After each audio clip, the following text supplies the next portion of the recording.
I'm not pulling out of the driveway. We all know what that means. It's time for another Drive to Work, Coronavirus Edition. So I've been doing a lot of interviews going back in the past and digging up people who've worked on Magic. So today I have a very special guest, Randy Buehler, longtime Magic developer. And we'll talk today about all the many things he's done on Magic, which is a pretty long list. So how you doing, Randy? I'm all right. I mean, the whole pandemic thing is not my favorite year in the history of time, but I'm doing all right. How are you holding up? I'm doing okay. Well, let's go back to the past where there was no pandemic. Sounds good. So we always start with the question, how did you get into Magic? I got into Magic at a literal kitchen table. I was visiting friends for a summer gathering. I used to play College Bowl, which is basically Team Jeopardy, right? Buzzers and competitions that colleges would go to have tournaments and stuff. And so there was this gathering of a tournament at a guy's house. It was like his parents had this farm on top of a mountain, and we all would like descend upon the house with buzzer sets and questions, and people were playing this game at the kitchen table. And I'm like, what's that? And like, now I understand it was like a 5-player free-for-all multiplayer game circa 1994. Like, one guy was just, this If Biffa Freed is the best card of all time. Anyway, I pulled up a chair, and by the end of the weekend, this game seemed awesome, and they sent me off to face the world with an all-commons deck that they had made out of like leftover cards. It was a Pestilence Circle of Protection Black deck. I sort of went off with that. Anyway, that was my intro story. Okay, so this is 94. So what was the first set you played with? Well, so I then went back to campus and I had to like find players and whatever. The set that was on sale, I guess this is 95 by then, is Ice Age. I remember being on sale when I started. So okay. It's funny because people tend to think of me as an old timer, and I don't think of myself as an old timer, right? I never bought a pack with a Mox in it. Like, I missed the true old timers had, power cards. I was like, I started with Ice Age. The first new set that released was Homelands. So certainly the early days, but not a true old timer in everybody's eyes anyway. Okay, so your story is long, so I'm going to try to go quickly through this. But the first part of your story is you decided to go to the Pro Tour. So let's talk a little bit about your first Pro Tour. Sure, yeah. I got totally hooked on competitive play. Like, I was a competitive guy, and Magic became the outlet for that. Decided to try to qualify for the Pro Tour. Moved to Pittsburgh, which is where I met a lot of the guys that I sort of formed Team CMU with. I mean, whom I'm sure have been on your show from time to time. And got to the Pro Tour, and my goal was, I just want to figure out if I can actually hang at this level. So I wanted to make sure, however I did at my first Pro Tour, it was going to be because that's how good I was, right? I put in the time, I put in the effort, I did the research, I found the decks that had done well in the extended format, which had just been put together, which was not trivial, right? This is sort of, there are no real websites. Like, the dojo is just starting to become a thing, but basically, like, I'm tracking down Usenet news groups, and I managed to get my hands on the top extended decks from the Worlds, where the format had just started. Anyway, go to my first Pro Tour. I'm just like, I just want to make top 32. I just want to get a second qualification. That was my real goal. And I wound up winning the whole thing. So that was pretty awesome. It basically changed my life completely. Okay, so from there, you spend a couple years on the Pro Tour, right? Yeah, like 2 full seasons, like season 3, season 4. When I won the Pro Tour, I basically became a full-time Magic player for the next 2 years. I was one of the first Americans that started flying to Europe to go to Grand Prix, kind of chasing the Player of the Year title, which, in retrospect, there wasn't enough money to actually justify that, but it was awesome. Like, I made enough money to pay the bills and sort of see the world, so it was awesome. I did that for 2 years, and then just a little bit into the next season before I started at Wizards. Okay, so the next part of the story is I was asked by Bill Rose, were there people I thought might be good developers for Magic? And one of the things that had happened was Urza Saga had happened, and like clearly was the people who were working on Wizards were not as fine-tuned at understanding power level as we needed to have. And so I gave him your name. Let's talk a little bit about that. What's your story of getting hired? Yeah, thanks. I appreciate it. I definitely was, if you had let me keep telling the story, I would have introduced you as the next main character for sure. You and I had got to know each other just because you were always the guy from R&D who was at the Pro Tour, sort of hanging out, seeing what was happening. I always saw you as the guy sort of bringing the intelligence back to R&D. So I certainly enjoyed our conversation. So when you suggested it, it sounded pretty cool. It made a lot of sense to me too. Saga, I definitely saw Saga as I mean, those cards were just broken. And, I made my living my second year on the Pro Tour by just continuously breaking Urza Saga cards. I consider the memory jar deck that we put together, that was mostly me, in fact. And then Eric and I flew over to, what was it, Grand Prix, whatever. We flew to Europe. Rome? Top eight. No, it's Madrid. Not Madrid. It's... Oh, Grand Prix. Sorry, the Pro Tour was Rome. Yeah. No, the Pro Tour was Rome, and I thought our Academy deck was, in fact, the best Academy deck, even if we didn't, Hovey's the one who won it. But then the memory jar deck, not very many people have gotten a card emergency banned in the history of Magic. I definitely have that on my resume, sort of one of the highlights. I'm like, yeah, that's what got me my job at Wizards. So I always thought of that as switching teams, right? Instead of breaking the cards after they came out, my job was then to break the cards before they got published. But, different sets of incentives. You don't really get rewarded with fame on the internet, whatever passes for fame in the Magic world. You don't get rewarded with prize money. In fact, what happens when you break a card inside is they take your toys away. You have to go play with something else. But it was fun. It was super fun. And yeah, trying to break the cards before they came out that became my new job. Okay, so you get hired originally as a developer. That's what your first job at Wizards. Yep. And the first set you worked on was Invasion, correct? Yep. Yeah, it's funny. Everybody who comes into Wizards has kind of a black hole set. It's like the set that it came out after you joined, but it was already being worked on. So Mercadian Mask is just this black hole in my mind. I went straight from the Saga block to Invasion, and I was pretty happy. I felt like I got put on the Invasion development team sort of first day on the job, and I felt like I was able to contribute right away. I was able to make some suggestions. I came in with just, I think, a pretty good understanding of where the power level of Magic was at, and sort of what you needed to do to print cards that were relevant, but what you also needed to do to make sure those cards weren't too good. And yeah, hit the ground running with the Invasion block. Yeah, the story I always tell about you is you had to convince us that the tapped dual lands were okay and not too powerful. Yes, no, definitely. The Invasion comes into play tapped dual lands. We're not in the set. I'm like, you can't do a gold set without good dual lands. And that was what passed for gold dual lands back in the day. Now they're whatever, common draft filler, but yeah, that was definitely, it's pendulums. I know you love your pendulum analogies, mm-hmm. And that pendulum needed to swing toward just having lands that were better, right? And, by the time I've been there for a year or two, we got all the way to fetch lands, right? It's that pendulum swinging. Okay, so the first set you led the development of Odyssey. Let's talk about that. I mean, I sort of co-led Planeshift. William Jacques was the lead, but mm-hmm. they sort of put me in a position to go sort of represent R&D to the rest of the company. So mm-hmm. I pretty quickly moved up the ranks is I think the point of the story. I felt like I came in, was able to hit the ground running from a power level point of view, and then I was able also to sort of understand what R&D was trying to accomplish and how that needed to interact with the rest of the company. So it was a pretty quick rise up the ladder. And then, yeah, Odyssey was the first set where I was just, okay, solo lead, you're in charge of the development side anyway. Go do this. And just so the audience might not know this, but coming to work at Wizards and within a year leading something is super fast. That is not normally how it works. So, yes, it was very, very fast. Okay, so let's talk about Odyssey a little bit. What do you remember of Odyssey? It's funny. I think of Odyssey, there's a lot of stuff I like about Odyssey, but at the same time, I also recognize that it's there's a third of the audience that loves it, and then there's 2/3 of the audience that's kind of, it was a little fiddly, it was a little bit too much.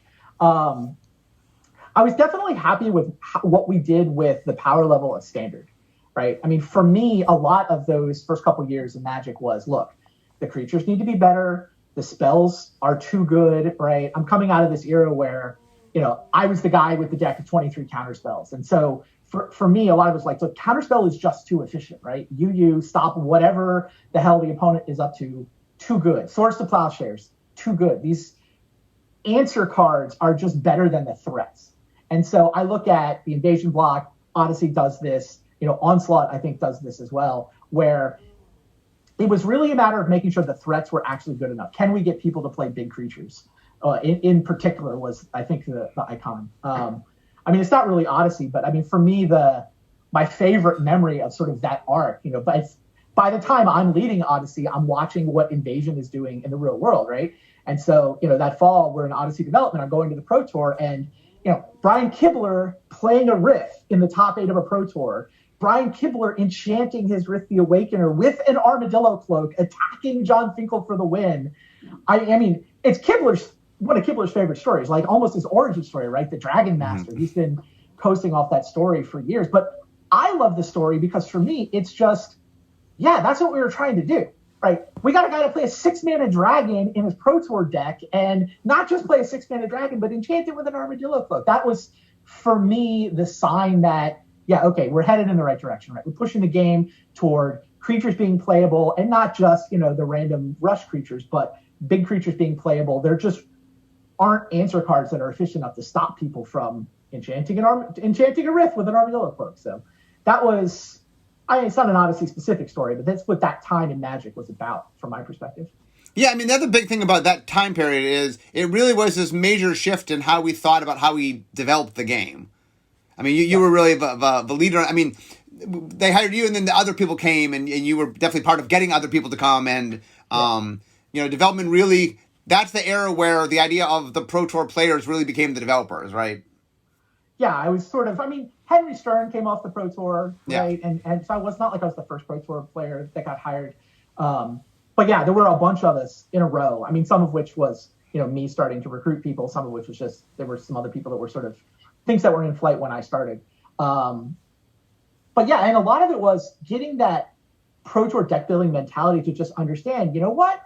Sarah Angel's not too good. Sarah Angel's not even good enough. Like, I remember getting there and hearing that Sarah Angel had been taken out of the core set because she was over the curve, over the line. I'm like, what are you guys talking about? Like, this the understanding of how good defensive cards need to be good enough for tournament play. I mean, Sarah's awesome, obviously, but she wasn't good enough for tournament play, and I think that just getting that sort of updated sense of where power level actually needed to be to make cards playable. That was, it's one of the things I'm proudest about, honestly. I mean, I think Wizards, the development side, right, the play testing, the numbers side, I think just got better in that stretch. And I'm pretty proud of that.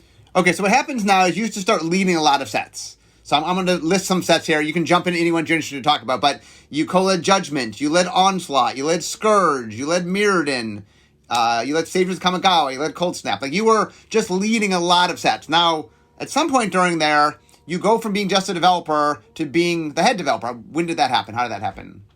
I honestly don't remember the exact set, but yeah, I mean, I think I went from leading a set to sort of overseeing the development process in general. I can't point to the exact set when that happened. And then eventually to director of Magic R&D. Like, essentially a position was created. I mean, those positions didn't even really exist as such at the time. But, I mean, I think that the work we were doing on the development side was better. Like, that standard was much more stable, and the game sort of stabilized after the chaos of going from Tempest to Saga to Mercadian Mask, right? You were like, probably too fast, definitely combo broken, sort of not interesting enough, kind of powered down, which I assume was on purpose, right? Mercadian Mask, it was like, clearly, it always looks to me like people are told, look, just don't mess this one up. We're going to go hire some Pro Tour players. Try not to break anything before we get in here and actually get this development process fixed. I don't know. We were threatened that we'd be fired if Mercadian Mask broke like Urza Saga, so we made sure that didn't happen.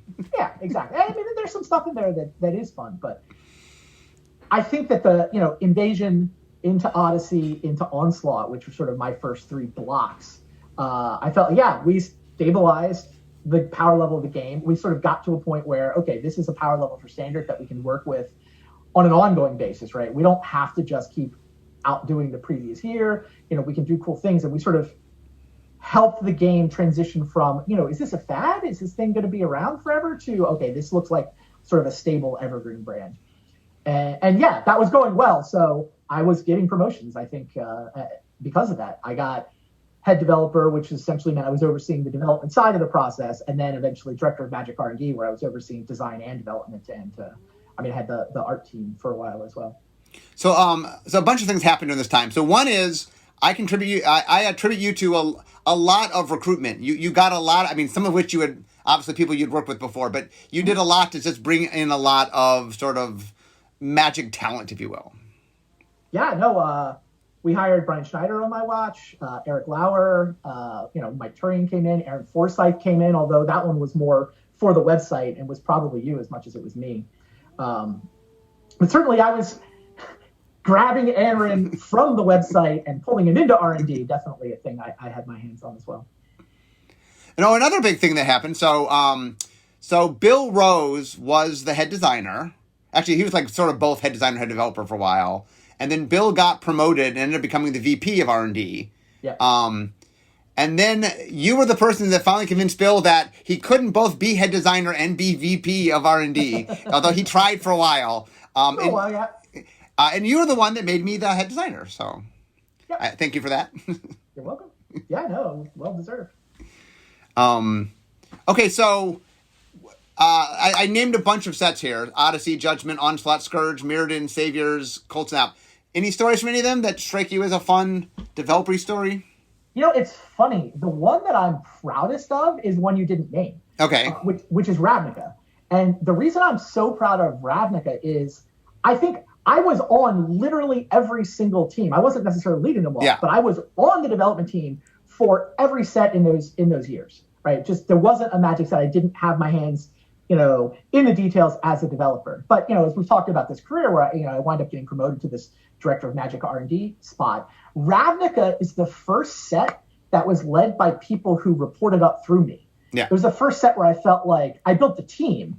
I didn't do all the work myself, but I sort of assembled the talent and, helped put the vision in place and then, let the thing go. And it wasn't me, but it turned out spectacularly. And honestly, I felt like that, helping to build the infrastructure of R&D such that it could do something like Ravnica for me was, better than just being in there tweaking all the numbers myself. Yeah, Ravnica was the first block. I mean, I became a designer in the middle of Champions, but that was a train in motion by the time I was there. So Ravnica was kind of my first time getting to do something, getting to lead as head designer. So yeah, and another big thing you did. So when I originally pitched Ravnica, the 4-3-3 model, there was a lot of skepticism, and you were one of the people that backed me up because, I mean, really, I've other things I had to fight very hard for. I didn't have to fight that hard for it because you backed me up, and you said, yeah, we should do this, and we did it. So thank you for that. There's a lot of things in the past I pitched that was a much bigger fight, and that was, while it was a lot of people were very skeptical of it, you always had faith in it, so that was much appreciated. Yeah, no, that's how I thought that's how the process should work, right? I felt like I take that success as evidence that sort of the system was working as intended. Certainly, you as the head designer it was a good set. Yeah, Ravnica turned out pretty well. So, okay, so let's talk a little bit. Before we move away from your time at Wizards, is there any other Wizards things you want to talk about? I mean, there's all kinds of small fun stories, but I don't know. What? So Ravnica you've got the basic arc of my career. I don't know if you're fishing for particular. No. I mean, I want to make sure that there's stories you want to tell during your Wizards time. I mean, there's some non-Wizard stuff we're going to get to, but if anything during the Wizards years that you would like to talk about that I didn't really hit. I mean, way back at the beginning, one of the stories that I think this idea of this transition from, Wizards wasn't particularly good at development to, I think by the time, I get up to director of Magic R&D and eventually promoted out of R&D, I think of that as, my legacy being to help Wizards get good at development. That's really the thing that, I mean, I guess everybody's the hero of their own story. Yeah. That's the way I look at that story.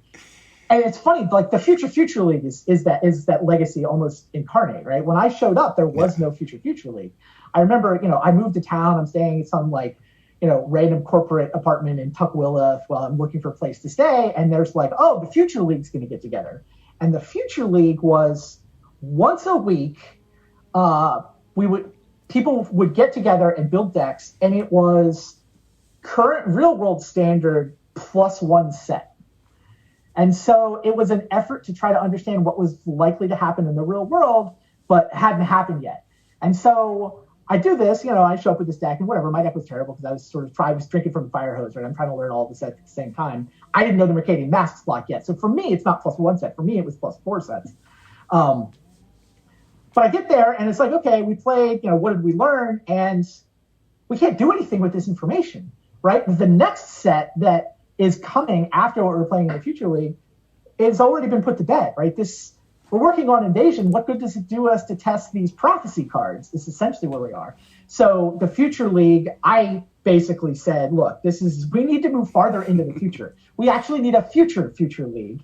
We need to be playtesting the set that's currently in development where we can actually change the cards if we find something. So Future League was me.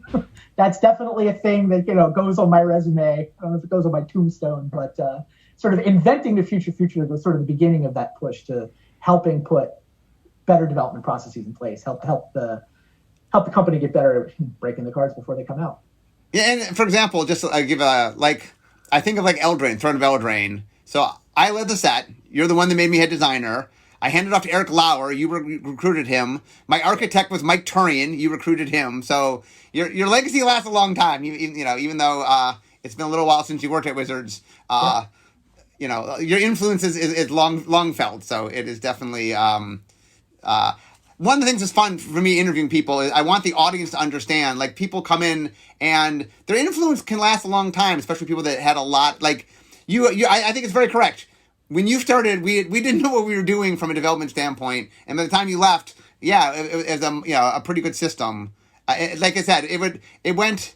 It's funny because I was there before that, and I never pretended to know. Like I had no illusion that I knew how to develop, and others think they did. I mean, I at least said, like, I knew I didn't know. But the story I always tell is you and Eric put together whatever deck it was from Urza Saga that you guys were showing to me that it was broken. What would that have been? I mean, it could have been the Academy deck in Rome. So you send the deck to me to prove to R&D that this is broken. And the reason that they listened was I never lost and I wasn't good. And they're like, we can't beat Mark. Something's wrong. We can't beat Mark. That's great. And yes, I think that incident was the thing when I pitched to Bill. He's like, okay, yeah, we should hire this person. That's great. Yeah, the Academy deck was so insane when Saga came out. I remember when we were playtesting, like Team CMU, this is, we would always go to the O, which is basically a restaurant on campus at Carnegie Mellon University. And the set was like just getting spoiled. We didn't necessarily know even what all the cards were yet in Urza Saga. And Andrew Cuneo had found Tolarian Academy. He was like, there's this Tolarian Academy card. It's all, we're just playtesting. And so he had a bunch of zeros. He had Mishra's Baubles and a bunch of zero mana artifacts to turn this thing in. And what he was doing with Tolarian Academy is he was casting Mahamoti Djinns. And he was just crushing people with turn 1 and turn 2 Mahamoti Djinns. And then we find out the rest of the set, have you seen this Time Spiral card? Oh my God. What if we cast Time Spiral, untap our Academy, and then do stuff? It was, those decks were kind of crazy powerful relative to what else was going on at the time. Okay, so post-Wizards, so the next, sort of in my mind, the big chapter is you were affiliated with the Pro Tour from the very beginning, but you kept your toe in the Pro Tour all the time that you were at Wizards. And then post-leaving Wizards, you had a big role. So let's talk about that a little bit. Sure. I mean, honestly, I think I was following in your example here in that, I'd always watched, when I was a Pro Tour player, I could tell that, you were a guy who was at the Pro Tour and sort of bringing intelligence back to R&D. And yeah, but certainly by, the last year of my Pro Tour career, I knew if I thought a card needed to be banned, I needed to tell Mark, right? We had I remember having a phone call with you about land tax at one point where I had won an extended tournament with a land tax scroll rack deck that was absurd, one of my favorite decks. And so for me, I saw R&D guy going to the Pro Tour. It was clear that you could get out of touch if you were inside the Ivory Tower, and I didn't want that to happen to me. So, when I got to Wizards, I decided I wanted to keep going to the Pro Tours, especially given my role in development. I wanted to make sure I stayed in touch with, what the pros were doing with the cards that we were publishing. So I had started dabbling in commentary. I mean, you gave me those breaks. I remember there was a Worlds where Chris Pakula, who was normally your go-to, actually made it into the top 8. So you had to replace Pakula because he was too busy playing to do commentary. That was the first commentary I did, and I wasn't great. But you gave me another shot. And I mean, it became this thing where once I would get knocked out of the tournament, you would ask me, hey, did I want to do top 8 commentary? So I enjoyed doing that. And when I got to Wizards, I wanted to keep doing that. And so essentially, I brokered a deal with the organized play department. It was Jeff Donay at the time who was running it. And he was willing to let me do commentary and sort of pay to send me to the events. And I went back to R&D and I talked to Bill Rose and I'm like, look, why don't you, as long as they're willing to pay for it, can I have the time to just keep going to the Pro Tours, right? Am I allowed to, stop doing my day job and go off to the Pro Tours, collect information to bring back to R&D, and then also do the top 8 broadcasts that the OP team needed somebody to do. So yeah, I just kept doing commentary. I didn't miss a Pro Tour. I mean, I went to my first Pro Tour in season 2, and from the one that I won, I went to, I don't know, a ton. I didn't miss a Pro Tour for, 8, 9, 10 years, something like that. It was probably more like 11 years, and did commentary basically every single one of them. I loved it. I definitely grew up watching sports with my dad, so it had this, sports fan element to it. And I was pretty good, I think, at being able to figure out what players were up to. That was always one of the things I thought that, coming from being a player and being a developer, I was able to, one of my strengths as a player is, I think what I'm trying to say, one of my strengths as a player is that when my opponent made a move, I was pretty good at figuring out what are they up to, right? What does this move actually tell me about what's going on in the game and how they see the game? And that translated directly to commentary where, people would move plays and I was able to kind of narrate the action by sort of understanding what the players were up to. So commentary was super fun. I think I was pretty good at it. And yeah, that was my way of staying in touch with the game while I was in R&D. So I did that all the way through my Wizards career, even continued doing it after I left R&D for the last couple of years with the VP of digital gaming role. Still went back to the Pro Tour. Those were my people. That was definitely the place I felt most at home. Okay, so 2 last things I want to hit before we run out of time here. One was a big event that happened to you. We skipped over, but you got into the Hall of Fame. So what was that like? That felt spectacular. I mean, that definitely felt like this vindication of the way in which I had chosen to spend my life. And, I'm definitely weird as a Hall of Fame candidate, right? I don't have the counting stats that everybody else has. For the 2 years I was playing, my results are kind of awesome. Like if you look at rate stats, like how, average finish or, accumulating, I had like 7 Grand Prix top 8s in 2 years, I think is what it was. And, my average finish on the Pro Tour was 16th or 17th or so. So I had this awesome couple of years, but then I went inside, right? I went to R&D. And I think people gave me credit for that, right? I think I got voted in without quite the counting stats. I didn't have the raw top 8 counts that you would think. So I look like a statistical outlier, but I was definitely, it felt great that people recognized I both, was playing at a Hall of Fame level for these couple of years. And I think people gave me credit for my impact on the game, both inside R&D, but I actually think from a Pro Tour point of view as a commentator as well. Yeah, I used to joke that I think I could get the Hall of Fame if I just could get 100 pro points. Yeah, maybe. Maybe the Hall of Fame should be a Magic Hall of Fame rather than a Pro Tour. I think it should be, but anyway, that's a topic for another day.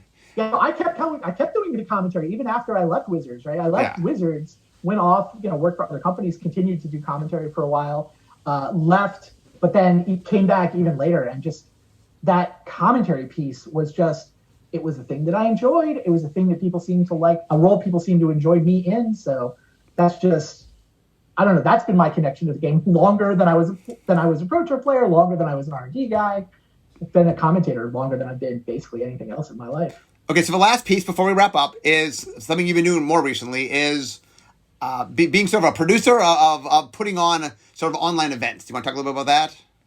Yeah, I mean, it's funny. It all happened because Vintage Masters was coming to Magic Online. At about the same time, there was this new website called Twitch. I don't know if you've heard of it, but people would stream video games and then other people would watch them. And I'm looking at this new website, Twitch, is like our commentary from the Pro Tour. We've been streaming top 8 since the 90s, right? Wizards was super cutting edge from the point of view of streaming a game to the internet. And eventually this upstart Twitch thing shows up and, okay, fine, the Pro Tour start getting streamed to Twitch. But I'm looking at that saying, what can I do with that and with Magic Online? And I knew as soon as Vintage Masters came out that I was going to draft the hell out of that set. I was going to acquire a set of Power. I was going to be playing Vintage on Magic Online. Vintage has always been fun to me. You wouldn't want all your Magic to be Vintage, but, occasionally to feel the Power sort of coursing through your veins. It's, the kid looking at the candy shop. That's fun for a little while. I mean, with a steady diet of candy. But anyway, I got into producing shows because I thought Vintage was just a super spectator-friendly way to play Magic. And so, my first insight was just Vintage is super spectator friendly. Let's see what we can do with Vintage on Magic Online through Twitch. This turned into the Vintage Super League. The Vintage Super League turned into a bunch of other Super Leagues. Wizards loved the show that I was making. I initially just made the show to see if I could do it, right? To see how compelling this would be. And, first time we went live, we went up over, 1,000 concurrents for brand new Twitch page, brand new show. It was like, all right, there's something here.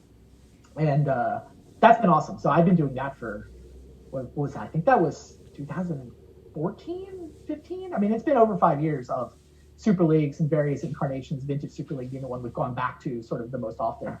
And then as well, having demonstrated that I could make Magic Online look good on Twitch, I got the gig from Wizards to do the Mox broadcast as well. So sort of the same people who were putting the Super League together, not all of me by any stretch of the imagination, got the gig to do the Magic Online championship broadcasts. And yeah, that's been fun. It's certainly been content I am proud of.